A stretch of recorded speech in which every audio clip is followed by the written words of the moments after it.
আমরা ছোট্ট একটা দোয়া পড়ব। তোমরা যারা সবক দিবা সবাই আমার সাথে ব্যক্তিগত কথা বন্ধ করো, সবাই এদিকে মনোযোগী হও আমার কথার দিকে। কোরআনে পাকের সবক দেওয়া হবে, অত্যন্ত গুরুত্বপূর্ণ বিষয়। সবক শুরু করার আগে আমরা একটা দোয়া পড়ব। আমি পড়ব, তোমরা আমার সাথে পড়বা। রব্বি ইয়াসসির ওয়ালা তুআসসির ওয়া তাম্মিম বিল খাইর ওয়া বিকা নাস্তাঈনু ইয়া মুস্তাআন রব্বি জিদনি ইলমা। হ্যাঁ, এখন সবাই কোরআন শরীফ সূরা ফাতিহা খুলো। আলহামদুলিল্লাহ রাব্বিল আলামিন। আমি পড়বো, তোমরা আমার সাথে পড়বা। আউযু বিল্লাহি মিনাশ শাইতানির রাজীম। আউযু বিল্লাহি মিনাশ শাইতানির রাজীম। বিসমিল্লাহির রাহমানির রাহিম। বিসমিল্লাহির রাহমানির রাহিম। আলহামদুলিল্লাহি রাব্বিল আলামিন।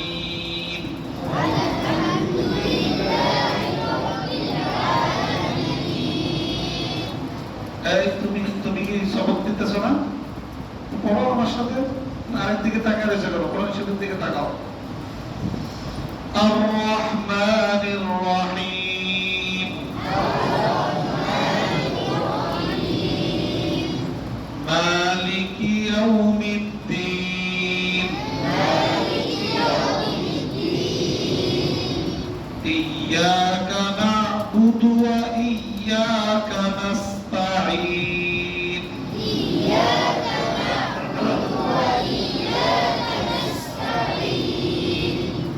اهدنا الصراط المستقيم.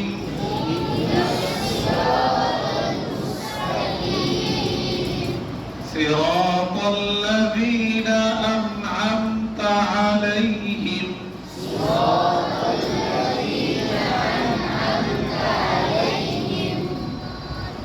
غير المغضوب عليهم ولا الضالين.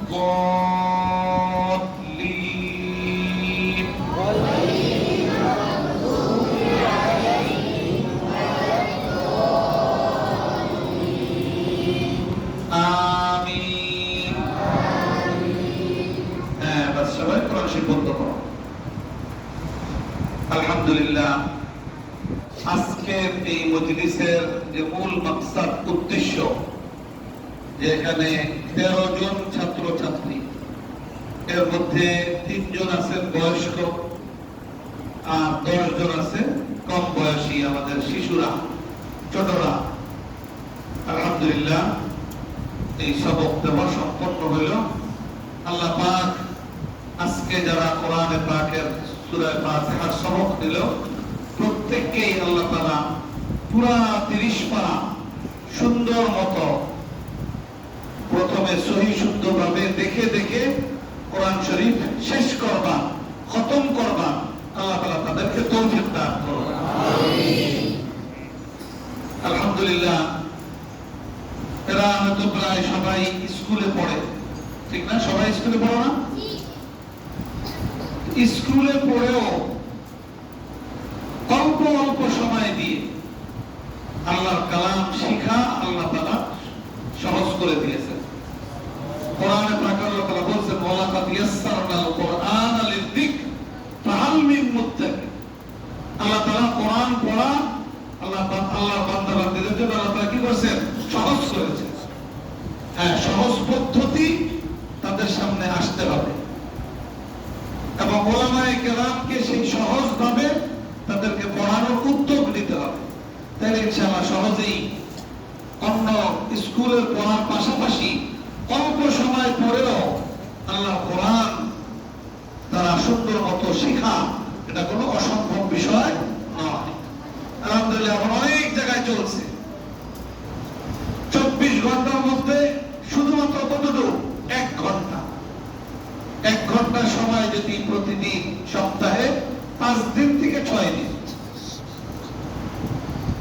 জায়গায় আছে 5 দিন পরে 2 দিন ছুটি দেয়, কোথাও আছে 6 দিন ক্লাস হয়। যারা যেভাবে পরিবেশ অনুযায়ী ব্যবস্থা করবে, প্রতিদিন সপ্তাহে 5-6 দিন প্রতিদিন 1 ঘন্টা করে যদি নিয়মিত পড়া যায়, পড়ানোর ব্যবস্থাপনা করা যায়, তাইলে স্কুলগামী ছেলে মেয়েরাও এই 2-3 বছরের মধ্যে পুরা 30 পারা কোরআন তারা সুন্দর মতো সহি শুদ্ধভাবে দেখে পড়ার মতো যোগ্যতা অর্জন করতে পারে। এরপরে যদি কেউ আরো আগ্রহী হয়, তাইলে এর পরবর্তী ধাপ হলো আফতার স্কুল হিপস, যে কোরআন শরীফ থেকে সুন্দর করে পড়া হয়ে গেলে এরপরেও যদি সে আরো অগ্রসর হতে চায়, অগ্রসর হওয়ার সুযোগ আছে। কোরআন শরীফের মধ্যে ছোট ছোট সূরাগুলা, যেরকম ওয়াদুহা থেকে সূরা নাস পর্যন্ত, কয়টা সূরা এখানে? 20টা সূরা। এই 20টা সূরা হাফেজ হইতে পারে। এরপরে আরেকটু যদি হিম্মত করে, তাইলে এই সূরার পাশাপাশি কোরআনে পাকের মধ্যে যে ফজিলতের সূরা আছে, সূরা ইয়াসিন, সূরা ওয়াকিয়া, সূরা মুলক, সূরা রহমান, এরকম আরো বিভিন্ন সূরা আছে, এই সূরার সারা হাফেজ হতে পারে। এরপর যদি আরেকটু অগ্রসর হতে চায়, তাহলে 1 পারার হাফেজ হইতে পারে, 3 পারার হাফেজ হইতে পারে, 5 পারার হাফেজ হইতে পারে, 10 পারার হাফেজ হইতে পারে। স্কুলে পড়া ইতিমধ্যে এটা বাস্তবে সামনে এসে পড়ছে, এরকম 1-2 ঘন্টা করে পড়ে পুরা 30 পারার হাফেজ হওয়া সম্ভব। আল্লাহ তাআলা এত সুযোগ করে দিয়েছেন। অতএব আমরা যারা অভিভাবক আছি, বাবা মা, সন্তান বাবা মার কাছে আল্লাহর পক্ষ থেকে আমানত। এই আমানতের কিছু হক আল্লাহ তাআলা সাব্যস্ত করেছেন।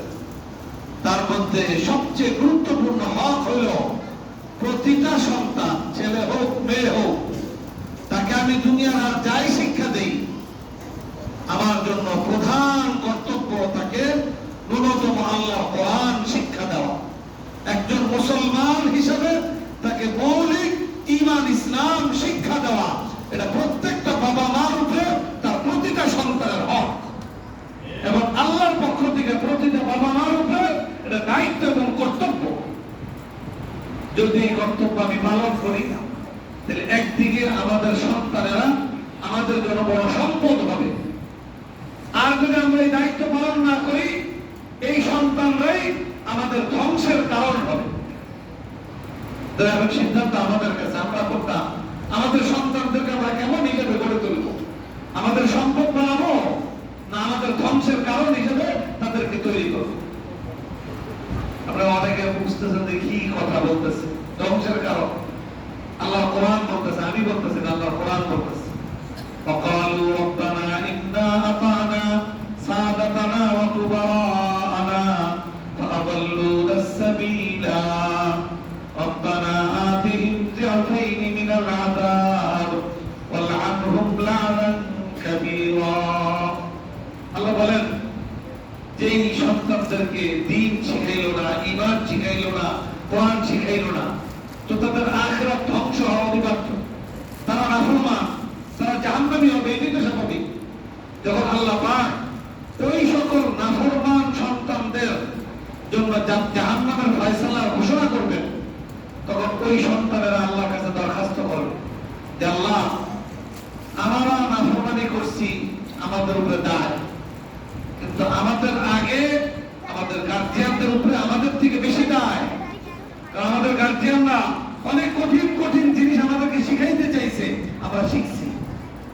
আমাদের বাবা মা তারা যদি আমাদেরকে কোরআন শিক্ষা দেওয়ার ব্যবস্থা করত, ঈমান ইসলাম শিক্ষা দেওয়ার ব্যবস্থা করত, তাহলে নাফরমান হইয়া আজকে আমাকে জাহান্নামে যাইতে হইত না। অতএব আজকে আমি নাফরমান হওয়ার পিছনে আমার যেরকম দায় আছে, আমার নিজের থেকে আমার বাবা মার দায় আরো বেশি। তোমার কাছে দরখাস্ত, আমি তো জাহান্নামে যাব কিন্তু নাফরমান, কিন্তু আমার এই নাফরমানের পিছনে দায় যেহেতু আমার বাবা মা আছে, অতএব তাদেরকেও আমার আবেদন দরখাস্ত, তাদের জন্য দ্বিগুণ শাস্তির ব্যবস্থা আপনি করুন।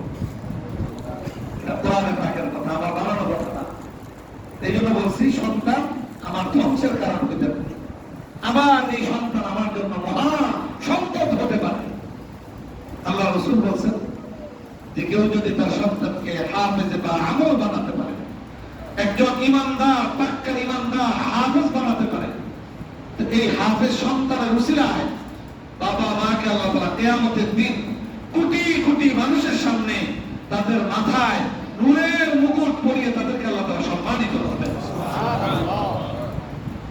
এবং আল্লাহ রাসূল এটাও বলেন যে বাবা মা যদি তার সন্তানকে তাদের জীবদ্দশায়, বাবা মার জীবদ্দশায় তাদের পিছনে মেহনত করে তাদেরকে কোরআন শিক্ষা দেয়, ঈমান ইসলাম শিক্ষা দেয়, নামাজ শিক্ষা দেয়, দ্বীন শিক্ষা দেয়, তো বাবা মা মারা যাওয়ার পরে যখন কবরে চলে যাবে, এই সন্তানেরা তাদের যতদিন হায়াত থাকবে ততদিন যত নেক আমল করবে, এই নেক আমলের সওয়াব যেরকম ওই সন্তানদের আমল নামায় আসবে, ঠিক তাদের সব আমলের উসিলায় আল্লাহ তাআলা সমপরিমাণ সওয়াব তার বাবার কবরেও পৌঁছাইবেন, তার মার কবরেও পৌঁছানোর ব্যবস্থা করবেন।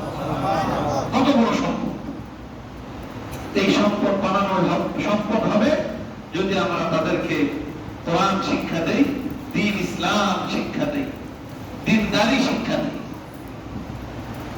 তো এইটার জন্য স্কুলের পড়া কোনো প্রতিবন্ধক না, এটার জন্য প্রতিবন্ধক হলো আমার ব্যবস্থাপনা, আমার সিদ্ধান্ত গ্রহণ, এটা হলো প্রতিবন্ধক।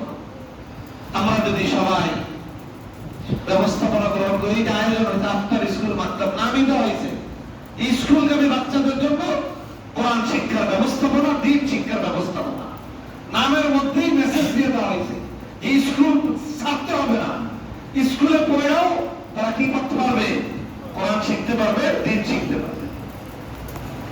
এটার জন্য যেমনি ভাবে স্কুলগামী ছেলে মেয়েদের বাবা মা তাদের দায়িত্ব কর্তব্য, মসজিদের ইমাম যিনি তিনিও গোটা সমাজের মসজিদ মহল্লা তিনি জিম্মাদার, তারও এখানে বিরাট দায়িত্ব এবং কর্তব্য আছে। প্রত্যেকটা মসজিদ আল্লাহ রাসূলের মসজিদ নববীর নমুনায় যদি আমরা গড়ে তুলতে চাই, আল্লাহ রাসূলের মসজিদ নববী ওই আল্লাহ রাসূলের জামানা থেকে এখন পর্যন্ত ওই মসজিদগুলো শুধু নামাজের জন্য ছিল না, এখনো মসজিদ নববী শুধু নামাজের জন্য নয়, নামাজের সময় নামাজ, নামাজের আগে পরের সময় দ্বীন শিক্ষা, কোরআন শিক্ষা, ইসলাম ঈমান শিক্ষা কেন্দ্র হলো ওই মসজিদগুলো। আমাদের এই মসজিদগুলোকে আমরা সেভাবে গড়ে তুলতে পারি। মসজিদগুলোকে যদি এভাবে গড়ে তুলি, তাহলে আল্লাহ রাসূল যে একটা আশঙ্কা ব্যক্ত করেছেন শেষ জামানা সম্পর্কে, যে মাসাজিদুহু মাহাদিরাতুন ওয়া হিয়া খারাবুম মিনাল হুদা, জামানা শেষ জামানায় এমন এক সময় আসবে যে মসজিদ অনেক শানদার হবে, এসি ওয়ালা হবে, টাইলস বিশিষ্ট হবে, 10 তলা মসজিদ হবে, কিন্তু মসজিদকে আবাদ করার ফিকির মসজিদ ওয়ালাদের মধ্যে হবে না। 24 ঘন্টার মধ্যে বা শুধু 1-1.5 ঘন্টা নামাজের সময় মসজিদ খোলা থাকবে, আর 23 ঘন্টায় মসজিদ বন্ধ থাকবে। এটা আল্লাহ রাসূল আশঙ্কা ব্যক্ত করেছেন, এবং আশঙ্কা ব্যক্ত করে আমাদেরকে সতর্ক করেছেন যে তোমাদের মসজিদ যেন এমন না হয়, বরং প্রত্যেকটা মসজিদ যেন হেদায়েতের মার্কাজ হয়, কোরআন শিক্ষার মার্কাজ হয়, দ্বীন শিক্ষার মার্কাজ হয়। মসজিদগুলোকে কোরআন এবং দ্বীন শিক্ষার মার্কাজ বানানোর সহজ ব্যবস্থাপনার নাম হলো আফটার স্কুল মাদ্রাসা। আমরা প্রত্যেক মসজিদ মহল্লায় স্কুলগামী ছেলে মেয়ে আছে, মসজিদের মধ্যে ইমাম আছেন, মুয়াজ্জিন আছেন, মসজিদের কমিটি আছে, তারা যদি মসজিদ পরিচালনার গুরুত্বপূর্ণ একটা অংশ এটাকেও সাব্যস্ত করে যে আমরা মসজিদের ইমাম মুয়াজ্জিন তাদেরকে নামাজের জন্য যেভাবে আমরা নিয়োগ দেই, ঠিক মসজিদের মধ্যে কোরআন শিক্ষা, দ্বীন শিক্ষার ব্যবস্থাপনাও আমরা সেই গুরুত্বের সাথেই প্রতিটা মসজিদে আমরা আয়োজন করব। সেখানে ইমাম সাহেব দায়িত্ব পালন করবেন, সাথে প্রয়োজনে এই শিক্ষার জন্য আলাদা একজন শিক্ষক নিয়োগ দিবেন, ছাত্রছাত্রী বেশি হলে তখন 2 জন শিক্ষক নিয়োগ দিবেন। এটা কোনো কঠিন বিষয়। পাশাপাশি আমাদের মাওলানা কামরুল হাসান বলল যে কোরআন শিক্ষা এই সমাজের অনেক মানুষের জন্যই প্রয়োজন, দ্বীন শিক্ষা অনেক মানুষের জন্যই প্রয়োজন। বয়স হয়ে গেছে কিন্তু শিক্ষা হয় না, সহি হয় নাই, নামাজ পড়তেছে 10 বছর ধরে, কিন্তু নামাজের সূরা কালামটা ঠিক নাই, নামাজের মাসলা মাসাইল জানা নাই। তাহলে এই জানা থাকতে হবে না? বয়স হয়ে গেছে থেকে জানার দায়িত্ব শেষ। জানার দায়িত্ব কবরে যাওয়ার আগ পর্যন্ত। যাই না, যদি কবরে যাইতে পারি, যাই না এবং নাই না, তাহলে আমার কবর হবে জান্নাতের বাগান। আর জানলাম না, মানলাম না, এইভাবেই কবরে চলে গেলাম, তাহলে কবর হবে জাহান্নামের গর্ত। এই জন্য একদিকে আমাদের যারা গার্জিয়ান, অভিভাবক, বাবা মা, তাদের কর্তব্য। অনেক পরিবারে আছে যে একজন সন্তানকে হাফেজ বানায় আর বাকিদের ব্যাপারে কোনো খবর নেই। এটাও যথার্থ নয়। প্রত্যেকটা সন্তানের হক বাবা মার কাছে যে তাকে ন্যূনতম কোরআন এবং ঈমান ইসলাম শিক্ষা দেওয়ার ব্যবস্থা গ্রহণ করবে। মসজিদের ইমামের জিম্মাদারি, মসজিদ কমিটির জিম্মাদারি যে মসজিদ মহল্লার প্রতিটা ছেলে মেয়ে, ছোট বাচ্চা এবং প্রতিটা বয়স্ক যারা কোরআন এবং দ্বীন সহি শুদ্ধভাবে শিখে দেয়, তাদের জন্য কোরআন এবং দ্বীন শিক্ষার ব্যবস্থাপনা করা। ইমাম সাহেব কমিটির সদস্যদেরকে, এলাকার গুরুত্বপূর্ণ ব্যক্তিবর্গকে তাদেরকে বুঝাইবেন। জুমার আলোচনার মধ্যে এটা গুরুত্বপূর্ণ একটা আলোচনার বিষয়বস্তু বানাইবেন এবং বাস্তব ভিত্তিক এটার পদক্ষেপ গ্রহণ করবেন। আলহামদুলিল্লাহ, কোন একটা মসজিদের ইমাম যদি পুরা মহল্লার মুসলমান সন্তানদের কোরআন এবং দ্বীন শিক্ষা, পুরা মহল্লার বয়স্ক মুসলমানদের যাদের ত্রুটি আছে, কমতি আছে, তাদের সেই ত্রুটিগুলোকে সংশোধন করবা, যাদের কমতি আছে কমতিগুলো পূরণ করবা জন্য উনি অঙ্গীকারবদ্ধ হন, উনি যদি সচেষ্ট হন, তাহলে গোটা মহল্লার মধ্যে একটা বিপ্লব তিনি ঘটায় দিতে পারেন, আমূল পরিবর্তন ঘটায় দিতে পারেন, যদি সেই রকমের ফিকিরমান ইমাম হন। অতএব আমি লম্বা আলোচনার এখন সুযোগ নাই, প্রয়োজন নাই। এসার আগেই আমাদের এই আয়োজন সম্পন্ন হওয়ার কথা। আমার পৌঁছতে দেরি হওয়ায় এসার পরে আপনাদেরকে একটু সময় এখানে কষ্ট দেওয়া হয়েছে। আমার অনুরোধ যে আমাদের এই আফতার স্কুল মাকতাবের প্রধান টার্গেট হলো স্কুলগামী ছেলে, কারণ স্কুলের থেকেই যদি আমরা তাদেরকে কোরআন দ্বীন শিখাই দিতে পারি, তাহলে আর বয়স্কদেরকে 10 বছর পরে শেখানোর প্রয়োজন হবে না। 10 বছর পর্যন্ত লাগবে যদি আমরা 100% স্কুলগামী ছেলে মেয়েদের কোরআন শিক্ষা আমরা নিশ্চিত করতে পারি। এটা সারা দেশ আপনার চিন্তা করার দরকার নেই। এই মসজিদের যারা সংশ্লিষ্ট, তারা এই মসজিদ মহল্লা নিয়ে চিন্তা করে। আলহামদুলিল্লাহ, প্রত্যেকটা মসজিদ যদি যার যার মহল্লা নিয়ে চিন্তা করে, তাহলে দেখা যাবে সারা দেশ একসাথে পুরা স্কুলগামী ছেলে মেয়েরা কোরআন শিক্ষার আওতায় চলে আসবে, দ্বীন শিক্ষার আওতায় চলে আসবে।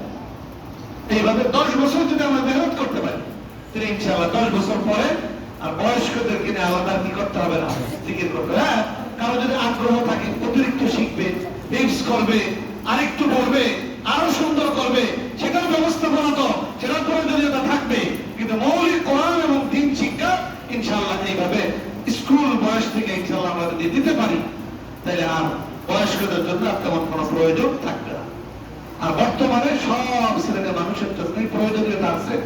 মসজিদ কমিটি, মসজিদের ইমাম মুয়াজ্জিন, তাদের প্রত্যেকের কর্তব্য মসজিদ ভিত্তিক এই আফতার স্কুল মাকতাবের এই কার্যক্রম এটা পরিচালনার মাধ্যমে 1 নম্বরে স্কুলগামী ছেলে মেয়েদের কোরআন এবং দ্বীন শিক্ষার ব্যবস্থাপনা করা, পাশাপাশি বয়স্ক, পেশাজীবী, শ্রমজীবী, কর্মজীবী, যুবক এবং আরো বৃদ্ধ, তাদের সকলের জন্য কোরআন এবং মৌলিক প্রয়োজনীয় দ্বীন শিক্ষার ব্যবস্থাপনা এটাকে মজবুত ভাবে প্রতিষ্ঠিত করা। আমাদের অনেক মসজিদে বয়স্ক শিক্ষার ব্যবস্থা আছে, কিন্তু ওই শিক্ষা আফতার স্কুল মাকতাব শিক্ষার মধ্যে পার্থক্য আছে। অনেক জায়গায় শিক্ষা আছে, ওটাকে প্রাতিষ্ঠানিক রূপ দেওয়া হয় না। প্রাতিষ্ঠানিক রূপ না দিলে শিক্ষার আগামাথা পাওয়া যায় না। এটাকে প্রাতিষ্ঠানিক রূপ দিতে হবে। আফতার স্কুল মাকতাব এটা প্রাতিষ্ঠানিক রূপেও একটা মক্তব ব্যবস্থাপনা। এখানে প্রত্যেকটা ছাত্রকে ভর্তি হইতে হবে, আয়োজন করতে হবে। বছরের শুরু থাকবে, শেষ থাকবে। বছরে কমপক্ষে 2টা থেকে 3টা পরীক্ষা থাকতে হবে। প্রতি বছরের একটা নির্ধারিত সিলেবাস থাকতে হবে। ওই সিলেবাস সে সম্পন্ন করে দ্বিতীয় বছরে পরবর্তী ধাপে উঠবে। দ্বিতীয় বছরে আবার সিলেবাস থাকবে, ওটা সম্পন্ন করে পরীক্ষা দিয়ে পাশ করে সে তৃতীয় বছরে উঠবে। সেইভাবে তার পড়া এক বছরে কতটুকু টার্গেট, সে কতটুকু হইল, পরীক্ষার মাধ্যমে সেটা যাচাই হবে। এইভাবে দেখা যাবে একটা পড়ালেখার একটা সুন্দর ফলাফল আসবে। আর যদি প্রাতিষ্ঠানিক রূপ ছাড়া এই পড়তে থাকলো তাহলে ওটার ফলাফল অনেক কম আসে। অনেকের হয়, কিন্তু আবার অনেকের এই পড়তেছে সারা বছর কায়দাই পড়তেছে, 3 বছর ধরে কায়দা পড়ে।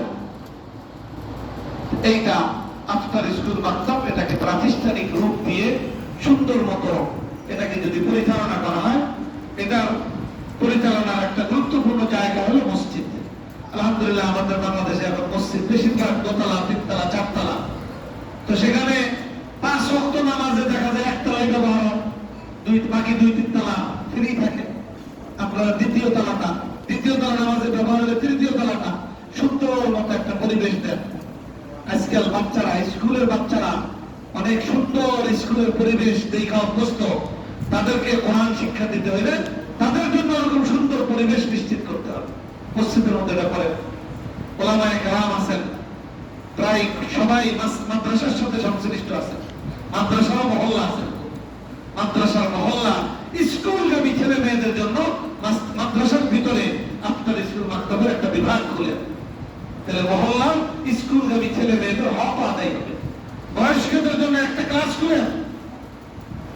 এছাড়াও আলাদা ভাবে আফটার স্কুল মাকতাবের কার্যক্রম আলহামদুলিল্লাহ অনেক জায়গায় চলছে, আলাদা একটা প্রতিষ্ঠান, এটাও হতে পারে। আর আরেকটা সুরাত আছে যেটার মাধ্যমে আরো ব্যাপকতা লাভ করে, সেটা হলো এলাকায় কোনো স্কুল আছে, যদি স্কুলটা প্রাইভেট হয় তাহলে খুব সহজ। ওলামায়ে কেরামের দায়িত্ব তাদের সাথে আলাপ আলোচনা করা, স্কুলের পরিচালক, শিক্ষক, তাদেরকে আলোচনা করা। তারাও তো মুসলমান, বুঝাইলে অবশ্যই একসময় বুঝবে যে আপনার স্কুলের দায়িত্বশীল, আপনার হাতে 500 বাচ্চা, এদেরকে কোরআন এবং ইসলাম শিক্ষা দেওয়া আপনার জন্য দায়িত্ব এবং অতি সহজ। আপনি 7টা ক্লাস আছে, আর 40 মিনিট বা 1 ঘন্টার আরেকটা ক্লাস আপনি বাড়াইয়া 1-2 জন শিক্ষক নিয়োগ দিয়া আপনি অনেক বড় জিম্মাদারি পালন করতে পারেন। আর আপনার স্কুল ইনশাআল্লাহ কোরআন এবং দ্বীন শিক্ষার সমন্বয় যদি হয়, তাহলে এই স্কুলের প্রতি মুসলিম গার্জিয়ানদের আগ্রহ বৃদ্ধি পাবে। এইভাবে স্কুলের মধ্যে আফটার স্কুল মাকতাবের সিলেবাস এটাকে যদি ঢুকিয়ে দেওয়া যায়, তাহলে আরো অতি সহজে ব্যাপকভাবে স্কুলের ছাত্ররা কোরআন এবং দ্বীন শিক্ষার সাথে পরিচিত হতে পারে, সংশ্লিষ্ট হতে পারে। এই 4 ভাবে মসজিদের মধ্যে আফটার স্কুল মাকতাবের কার্যক্রম করেন, মাদ্রাসার ভিতরে আফটার স্কুল মাকতাবের বিভাগ খুলেন, আলাদাভাবে মুস্তাকিল আফটার স্কুল মাকতাবের আয়োজন করেন, স্কুলের মধ্যে আফটার স্কুল মাকতাবের সিলেবাস শিক্ষক সহ, ওখানে শিক্ষক দিতে হবে ওলামায়ে কেরাম, এবং ওলামায়ে কেরামের তত্ত্বাবধান করতে হবে। তাইলে ওখানে কোরআন এবং সহিহ দ্বীন শিক্ষা এটা নিশ্চিত হবে। আমরা যদি তাদের মতো ছেড়ে দেওয়া হয়, তাহলে ওখানে তেমন কিছুই হবে না। এরকম ধর্ম শিক্ষা তো অনেক আগের থেকে আছে, এখনো আছে 5 পর্যন্ত ইসলাম শিক্ষার বই, কিন্তু অন্যদিকে কোনো ইসলাম নামাজ রোজা কিচ্ছুই শেখা হয় না। কোরআন তো অনেক দূরের কথা। মানে শিখতে হইলে ধর্ম পালনকারী একজন ধার্মিক শিক্ষক সেখানে দিতে হবে, একজন আলেমের তত্ত্বাবধান সেখানে নিশ্চিত করতে হবে, তাহলে গিয়ে সেখানে শেখা হবে। তা আমরা এখানে সবাই বুঝমা, গার্জিয়ান, অনেকে আছে এলাকা প্রভাবশালী ব্যক্তি, আমরা যদি এই বিষয়গুলোর প্রতি মনোযোগী হই, ইনশাআল্লাহ আমাদের এই সমাজের কোন মানুষ, বিশেষ করে স্কুলগামী কোন বাচ্চা কোরআন এবং দ্বীন শিক্ষা থেকে বঞ্চিত থাকবে না। আল্লাহ পাক আমাদের সকলকে আফটার স্কুল মাকতাবের গুরুত্ব, প্রয়োজনীয়তা এটা বুঝবার এবং এটাকে বাস্তবভাবে এগিয়ে নেওয়া আমাদের সকলকে আল্লাহ তাআলা তৌফিক দান করুন। আমি আমার আলোচনা দীর্ঘায়ু না করে আজকে যারা আপনারা এখানে মনোযোগের সাথে সময় দিয়ে অংশগ্রহণ করলেন, আমাদের কাছে বড় ওয়াজ মাহফিল থেকে এই ধরনের আয়োজন বেশি গুরুত্বপূর্ণ। এখানে আলহামদুলিল্লাহ এই যে 13 জন মানুষ, 10 জনই বাচ্চা, একজন বড় ব্যক্তি আসলে আমি নিজেকে বড় মনে করি না, কিন্তু মানুষ তো মনে করে, তারা অনেক বেশি উৎসাহিত হয়, তারা এটাকে গুরুত্বের সাথে নেয়, গার্জিয়ানরা নেয়। এজন্য আমাদের কাছে এই ধরনের আয়োজনের অনেক বেশি গুরুত্ব ওয়াজ মাহফিল থেকে। তো আপনারাও ওলামায়ে কেরাম যারা আছেন, আপনারাও বিষয়টাকে গুরুত্বের সাথে নেবেন, অভিভাবকরা যারা আছেন তারাও গুরুত্বের সাথে নেবেন, মসজিদ কমিটির যারা আছেন আপনাদের মসজিদ পরিচালনার গুরুত্বপূর্ণ একটি অংশ মনে করে এটাকে সেই গুরুত্বের সাথে ধারাবাহিকভাবে এটাকে এগিয়ে নেওয়ার চেষ্টা করবেন। এই মহল্লা যতদিন আছে, মসজিদ যতদিন আছে, ততদিন এই মহল্লায় স্কুলগামী ছেলে মেয়ে হইতেই থাকবে, না বন্ধ হয়ে যাবে। সবসময় কিছু বড় হবে, আবার ছোট হবে, ছোটরা আসবে, এরকম ভাবে স্কুলের বাচ্চাদের জন্য সবসময় আয়োজন থাকে। আল্লাহ পাক আপনাদেরকে আমাদেরকে সকলকে আল্লাহ কোরআনের জন্য আল্লাহ তাআলা কবুল করুন। তো এই কথার মধ্য দিয়ে আমার আলোচনা শেষ করছি। ওয়া আখিরু দাওয়ানা আলহামদুলিল্লাহি রাব্বিল আলামিন। আমরা ছোট্ট আমরা সে খুব চেষ্টা করেছে কোরআন শরীফ নেওয়ার জন্য, অনেক কিছু শিখেছে, পারে নাই, তারপরেও তাকে একটু টুপি হাদিয়া দেওয়া হচ্ছে। আসো আসো। আর আরেকজন ইতিমধ্যেই কোরআন শরীফ সবক গ্রহণ করেছে এবং চিল্লায় সময় লাগিয়েছে, তার বাবা জনাব মোহাম্মদ সাইফুল ইসলাম উনি উপস্থিত হয়েছেন, তার পক্ষ থেকে তার বাবা টুপি গ্রহণ করেছে। এটা হলো ওনার ছেলে আর কি না?